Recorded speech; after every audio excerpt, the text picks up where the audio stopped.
율법이라고 하는 것은 하나님께서 이스라엘 백성들에게 그 법을 부여함으로 말미암아 하나님의 의로우심, 하나님의 존재에 대해서 알려주시려고 그렇게 하는 것이다. 우리가 이렇게 생각을 하시면 되겠습니다.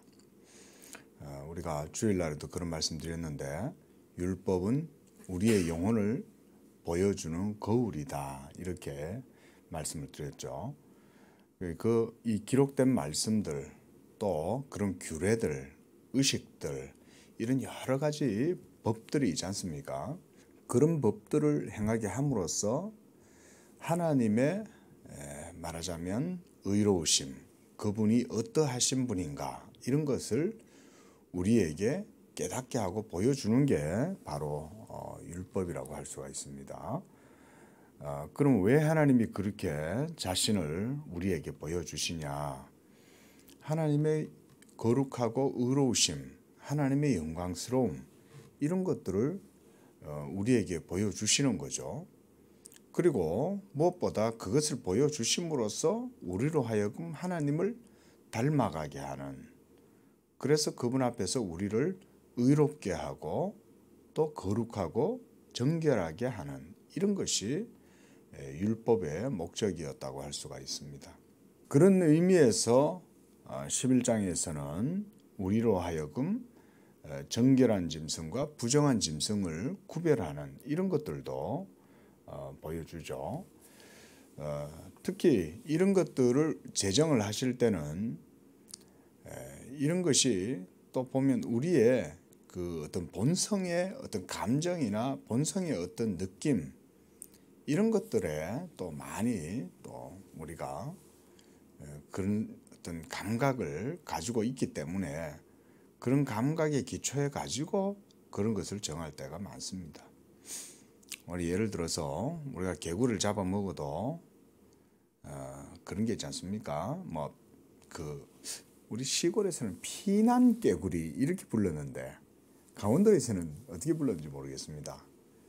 그 왜 청개구리가 있고 또 왜 보면은 산속이나 이렇게 개울 같은데 일반 개울 같은 데서 사는 개구리 말고 그 웅덩이 같은 데서 사는 왜 이 배가 빨갛고 보면은 굉장히 뭔가 역겹게 생긴 개구리들이 있잖아요. 그런 개구리는 도무지 이게 잡아먹질 못하거든요. 냄새도 좀 이상하고. 근데 어릴 적에 보면은 저도 개구리를 잡아보면 지금쯤이면 아마 이제 개구리들이 서서히 이제 깨어날 준비를 하고 있을 건데, 그래도 지금쯤도 계곡에 들어가면 추우니까 돌을 들치면 그 속에 이렇게 이제 개구리들이 바위 밑에 있으면 그걸 이제 잠들어 있는 것들을 잡아가지고 옛날에는 식량이 없을 때는 그런 식으로 먹고 그랬지 않습니까? 저도 어릴 적에는 그냥 개구리 잡아가지고 뒷다리 구워갖고 먹고 이래 봤어요. 맛있잖아요. 개구리 고기가. 근데 그 개구리 중에서도 먹을 수 있는 것들이 있고 또 먹을 수 없는 것들이 있다. 이런 것들이 있고 또 그 외에도 새들 중에서도 그렇고 특히 이제 또 파충류, 땅에 기어다니는 것 이런 것들, 또 메뚜기 중에서도 메뚜기도 먹을 수 있는 메뚜기가 있는데 어떤 거는 또 보면 먹기가 가증스러워 보이는 그런 메뚜기들이 있는 거예요.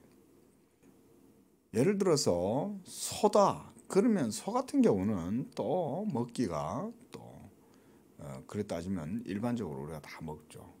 근데 또 어떤 예를 들어서 돼지 이러면 또 돼지는 뭔가 모르게 또 먹기가 거북스러운 그런 측면들도 있고.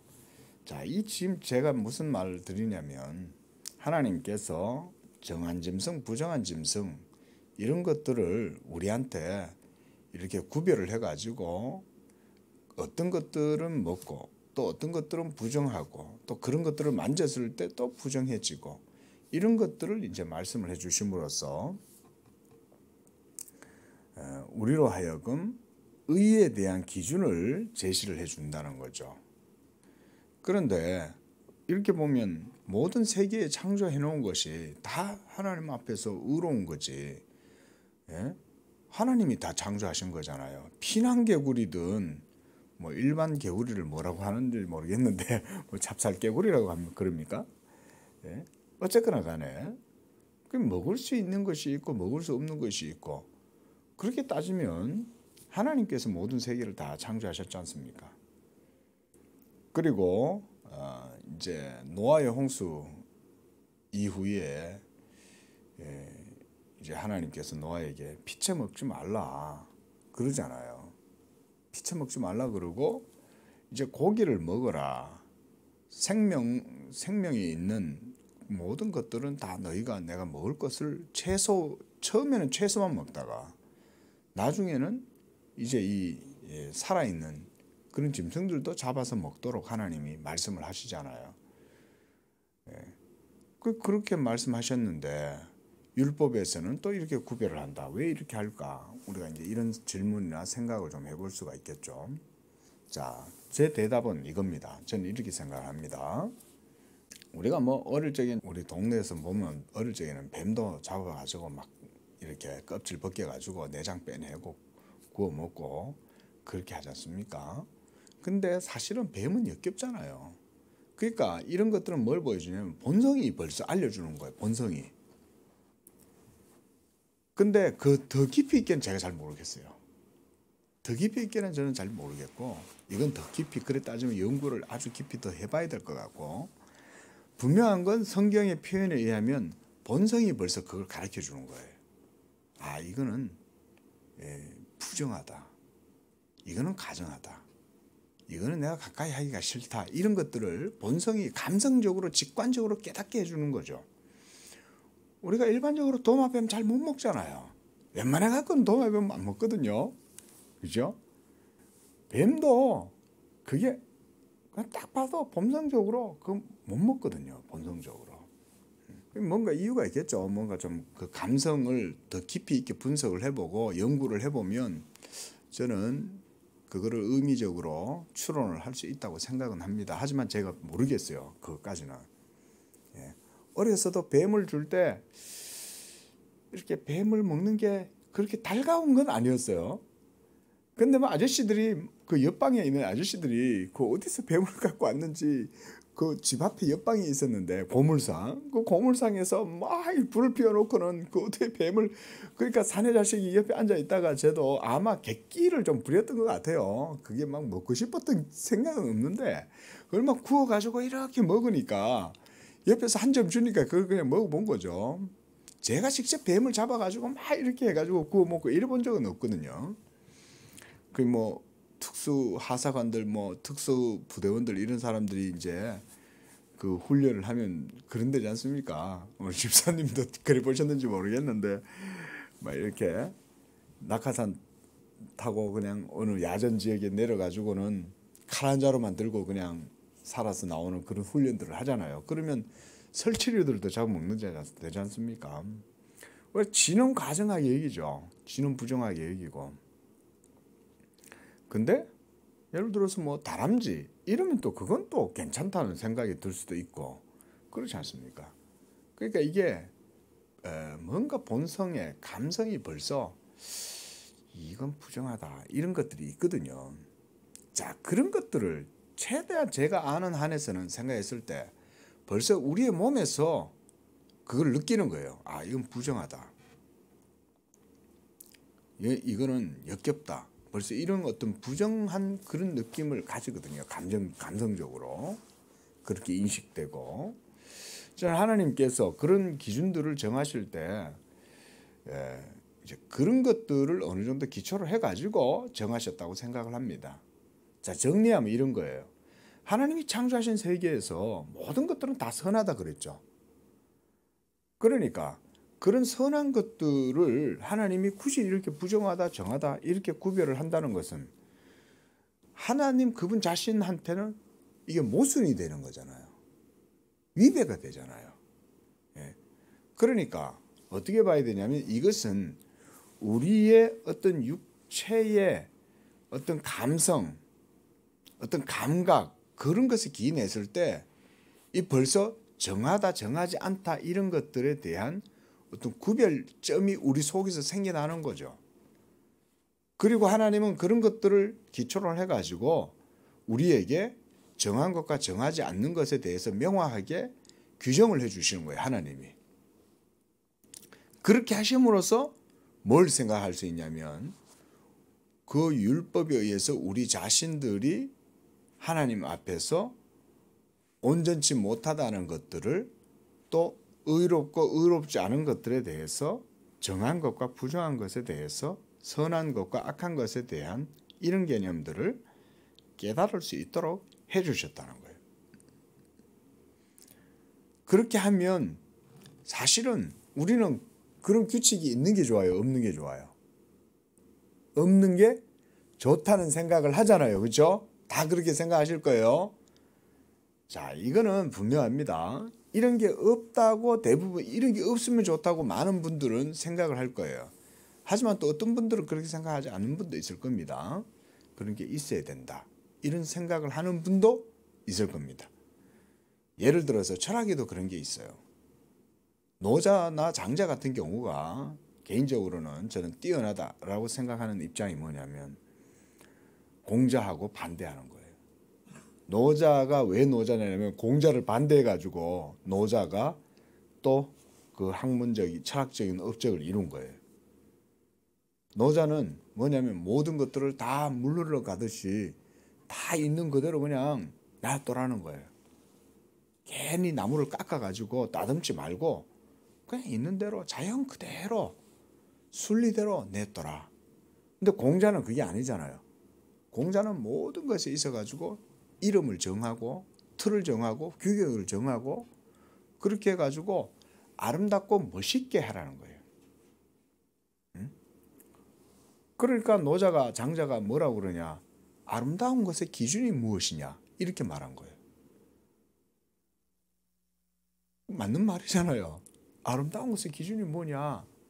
굽은 나무가 더 아름답냐 곧은 나무가 더 아름답냐. 우리는 이런 걸 정하잖아요. 그렇죠? 그래서 소나무 중에도 보면은 벌써 비싼 소나무가 있고 근데 굽은 나무는 왜 아름답지 않아? 노자가 볼 때는 장자나 노자나 이런 사람들이 봤을 때는 아니 그런 외적인 모습을 놓고 뭔가 아름답다 아름답지 않다라는 기준을 정하는 것 자체가 문제가 있다고 보는 거예요. 근데 공자는 그렇게 안 보는 거예요. 우리 사람들도 그렇지 않습니까? 우리가 본성적으로 외형적으로 벌써 아름답다 이런 것에 대한 기준을 가지고 있잖아요. 근데 그런 것에 우리가 여자를 볼 때도 남자들이 외모를 기준으로 많이 보죠. 남자들은 벌써 아주 예쁜 여자는 보면 선하다고 생각을 하잖아요. 예? 아니 남자들이야 솔직하고 본성적으로 딱 보면 벌써 여자도 이쁜 여자 지나가면 한 번 더 보거든요. 우리 여성분한테는 섭섭한 얘기지만 아니 근데 이거는 그래 따지면 여자들도 아마 뭐 똑같을걸요. 여자들도 보면 남자 보면 멋있고 현빈이 좋다며. 벌써 뭡니까? 우리의 마음속에 어떤 본성적인 감성, 감각이 그런 걸 벌써 추구하죠. 벌써 직관적으로 이것은 선하다. 우리 건우가 뱀을 딱 보면 벌써 가르쳐주지 않는데도 근데 어떤 나이는 보면은 이 과학관 같은 데 데려다 보면 이렇게 벌레 같은 거 잡는 거 있지 않습니까? 정말 싫은 거예요 이게. 근데 어떤 건 보면 어떤 아이는 보면 그런 거 주저없이 그냥 잡는 거예요 이게. 어떤 아예 그냥 뭐 유튜버 보면 어떤 사람은 아예 뱀, 뭐 도마뱀 이런 거 있잖아요. 그런 것만 전문적으로 유튜브 방송하는 사람이 있어요. 그런 사람은 어때요? 율법으로 하면 그 사람은 맨날 하나님 근처 가지도 못해.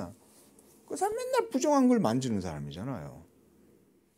자, 이제 그만하겠습니다. 자, 제가 지금 뭔 말을 드리냐.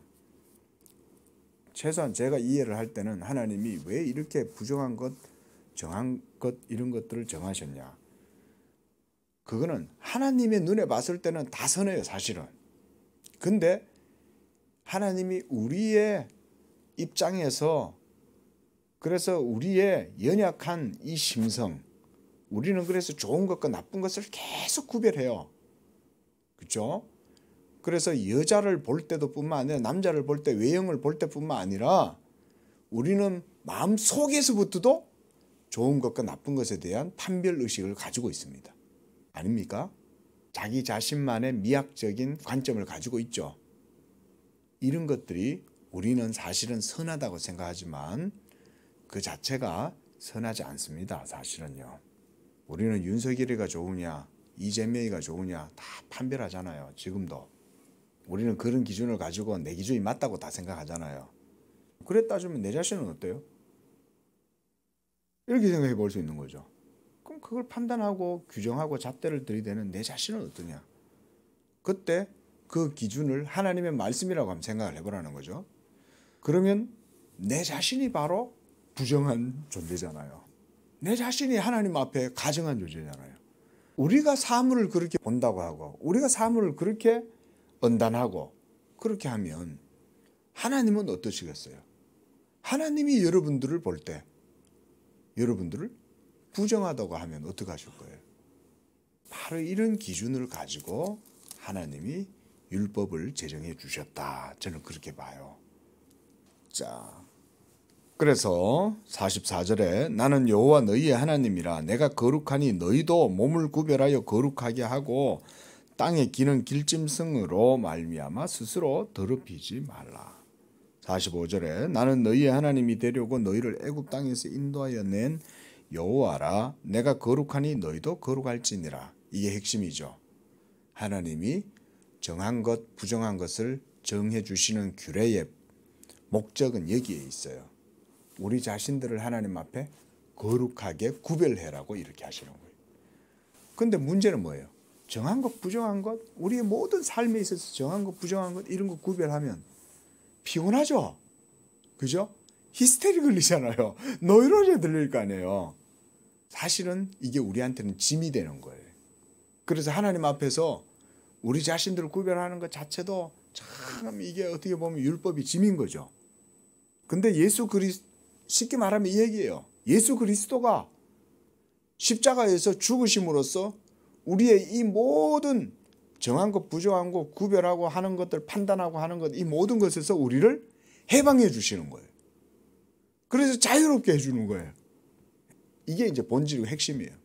우리는 쉴 새 없이 선한 것, 나쁜 거 합니다. 제가 아는 어떤 분은 이거 먹으면 좋고 저거 먹으면 나쁘고 계속 그런 생각합니다. 제가 아는 어떤 분은 이렇게 하면 나쁘고 이렇게 하면 좋고 계속 그런 의식에 사로잡혀 있습니다. 네? 이쪽으로 가면 좋고 이쪽으로 가면 나쁘다. 왜 그런 생각을 하겠어요? 그런 게 전부 다 우리 본성 속의 활동이에요. 그게 여러분 속에서 계속 자극하는 법칙인 거예요. 그게 여러분들의 육의 본성이에요. 이거 여러분 아주 깊은 지식입니다. 제가 지금 새벽에 언뜻 말씀드리지만 율법을 우리는 여기까지 생각해야 됩니다. 어떤 사람은 현실주의를 좋아하고 어떤 사람은 초현실주의를 좋아해요. 현실주의자들은 현실주의가 좋다고 생각하겠지만 초현실주의자들은 초현실주의자가 선하다고 생각하는 거죠. 나는 이렇게 하는 것이 좋은데 저 사람은 그렇게 하는 게 좋은 거예요. 기준이 뭐예요? 모두 다 자기 기준이잖아요. 그래서 하나님이 그걸 정해 주시는 거죠. 하나님은 이래 딱 정해 주니까 그게 이제 우리는 초현실주의자든 현실주의자든 둘 다 하나님의 법 앞에 딱 걸리는 거예요. 이렇게 해도 부정한 것, 저렇게 해도 부정한 것. 이렇게 하면 선한 것, 저렇게 하면 선한 것. 이런 기준을 우리한테 딱 하나님이 딱 세워둬 두시면 우리는 거기에 매여 가지고 이제 살아야 되는 거죠. 그러면서 뭘 배웁니까? 하나님의 법을 배워가기 시작하는 거예요. 그때부터. 그래서 그 모든 것들의 중심에 바로 몸이 있다. 그 얘기. 제가 나중에 한번 몸에 대해서 깊이 있게 좀 이런 부분들까지도 얘기를 해가면서 한번 말씀을 드리면 좋겠는데 우리의 몸은 그런 작동을 합니다. 여러분들 속에 있는 몸 자체가 감성이 여러분들로 하여금 그렇게 자각하도록 생각을 만들어내요. 몸이 그런 생각을 만들어냅니다. 그래가지고 여러분들이 가지고 있는 모든 미학적 기호 그런 것들이 전부 다 거기서 생겨납니다. 그러니까 우리가 예수님을 믿으실 때는 그런 것에서조차도 자유로울 수가 있어야 온전한 믿음이 되는 거예요. 그래서 우리가 미신적인 두려움에 사로잡히는 이유가 우리의 몸의 죄의 성향 때문에 미신에 사로잡힙니다. 이거 그대로 생각을 하시면 됩니다. 미신의 법칙을 누가 만들어요? 사람들 자신들이 만들잖아요. 이렇게 하면 좋고 저렇게 하면 나쁘고 우리의 몸은 계속 그런 걸 우리한테 만들어가지고 우리 스스로를 얽어매죠. 그런 것들이 미신이잖아요. 자, 하나님이 그래서 율법을 정해갖고 우리 자신들이 죄인이고 온전치 못하다는 것을 깨닫게 함과 동시에 하나님의 의를 배우게 하시는 거예요. 지금 일일이 설명할 필요 없어요. 그냥 제가 이렇게 풀어서 설명해 드리는 대로 이해하시면 되는 거예요. 요지는 뭐겠어요? 그 모든 것을 행함으로써 하나님의 의를 생각하라는 거죠. 예? 너희가 자주 그렇게 하니까, 너희는 자주 판단을 하니까, 너희 인생들은 항상 흑과 백을 나누고 맨날 그런 식으로 하니까, 그러니까 하나님의 법을 배우라는 거죠. 12장에서는 아이를 낳는 여인에 대한 규례도, 아이를 낳는 게 뭐가 문제겠어요? 근데 피를 흘리는 거죠. 피 흘리는 것이 우리의 감성에도 부정하게 느껴지는 거예요. 피 이러면 벌써 우리 건우가 피를 보면 놀래거든요. 벌써 그 피 자체가 우리의 본성에 있어가지고 주는 그런 감각들이 벌써 생명의 감각을 피 자체가 우리에게 주는 거죠.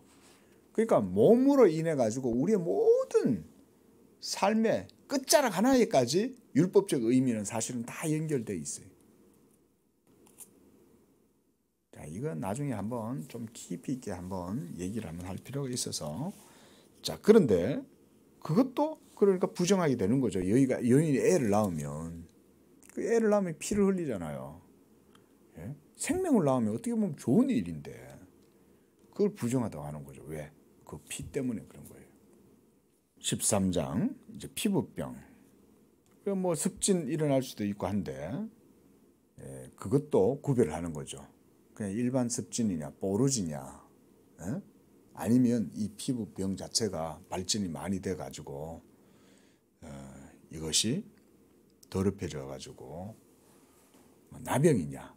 나병이라는 게 말 그대로 오늘날로 하면 한센시 병이잖아요. 옛날에는 우리가 문둥병 그랬지 않습니까? 이건 동서고금을 막론하고 문둥병 걸린 거는 누구라도 다 부정하다고 생각하잖아요. 벌써 보기에도 혐오스러울 뿐만 아니라 그 자체가 또 전염성을 가지거든요. 이게 이 문둥병이거든요. 그 흙 같은데도 유기물이 그런 데 있지 않습니까? 흙 같은데 그러면 유기물들에게도 이 나병의 균이 번식이 되면은 거기에도 기생을 해요. 사람의 몸뿐 아니라. 그래서 나중에 보면 제사장들이 이 누룩 또 세균, 호모균 뭐 이런 것들까지도 다 이제 얘기를 합니다. 그런 것에서 우리가 일일이 어떻게 자유롭겠어요, 그렇죠? 자, 피부병에 대해서는 뭐 크게 많이 다루진 않고 예수님도 문둥병 환자들을 고쳐주시잖아요. 그런 것 사건 하나조차도 예수님은 우리의 모든 짐을 지시고 율법에서 우리를 해방해 주시는 분이라고도 볼 수가 있는 거잖아요. 그렇죠? 누가 나병에서 자유로울 수 있어요? 나병에서 자유로울 수 없잖아요.